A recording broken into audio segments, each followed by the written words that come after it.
এই জন্য আমি বেশি কথা বলবো না, শুধু একটা কথাই বলবো। এখানে যারা উপস্থিত আছেন সবার উদ্দেশ্যে আমি একটা কথাই বলবো।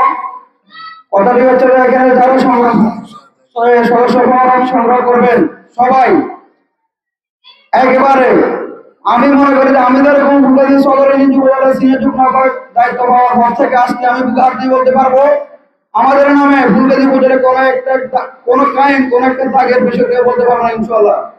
আমিও চাই আমার এই ওয়ার্ড প্রত্যেকটা ওয়ার্ড 9 ওয়ার্ড থেকে যে সদস্যগুলো সংগ্রহ করবে এবং যারা দায়িত্ব পাবে তারা সবাই যেহেতু কোনো অপকর্মের সাথে জড়িত না থাকে, কেউ যাতে বলতে না পারে আমরা কমিটি দিয়েছি, কমিটিগুলোর মধ্যে এরকম এরকম কোনো মাদকাসক্ত কোনো টিজিংকারী কোনো খারাপ পথে থাকা এ ধরনের লোক চলবে না।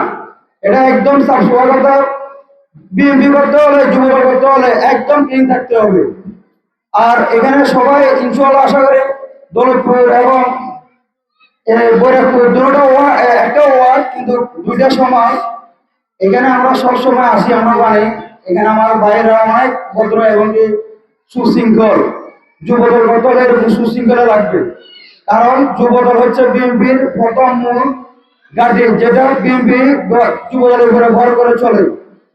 এই জন্য যুবদল সব চাইতে বেশিরভাগই শক্তিশালী ইনশাল্লাহ, অতীত ছিল ভবিষ্যতে থাকবে।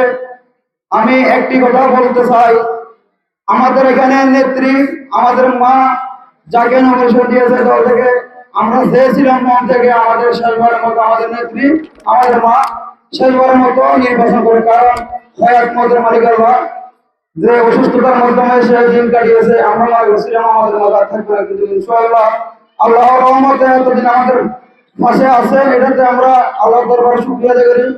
উনি যেহেতু নমিনেশন পেয়েছেন, উনি যেহেতু নির্বাচন করতেছেন, আমরা সবাই প্রত্যেক ঘরে ঘরে গিয়ে, কারণ আমাদের এদিকে আমাদের বাংলাদেশ সোসাইটি বেশিরভাগ নারীরা ভোটার, নারীদের কাছে ঘরে ঘরে গিয়ে বলতে হবে, ভোট চাইতে হবে। সবাই এখানে যুবদলের সদস্য যারা আছেন সবাইকে বলতেছি, সবাই উদ্দেশ্যে আমরা তো ইনশাআল্লাহ আপনাদের পাশে যাবো, আপনাদের সাথে আছি, আপনাদের সাথে যাবো। কিন্তু এর মাঝে আপনারা যারা ওয়ার্ড থেকে লিফলেট বিতরণের বাইরে হন, সবাই আমাদের মায়েদের কাছে বোনদের কাছে যাবেন, যাই ভোট চাইবেন দেশনেত্রী বেগম খালেদা সালাম পৌঁছিয়ে দিবেন। সবাই বলবেন দানের শীষে ভোট দেওয়ার জন্য আমাদের নেত্রী আমাদের মাকে আমরা যেহেতু বেরিয়ে এখন থেকে বিপুল করে জয় করতে পারি, এই আশা ব্যক্ত করে আমি আমার সংক্ষিপ্ত বক্তব্য এখানে শেষ করছি।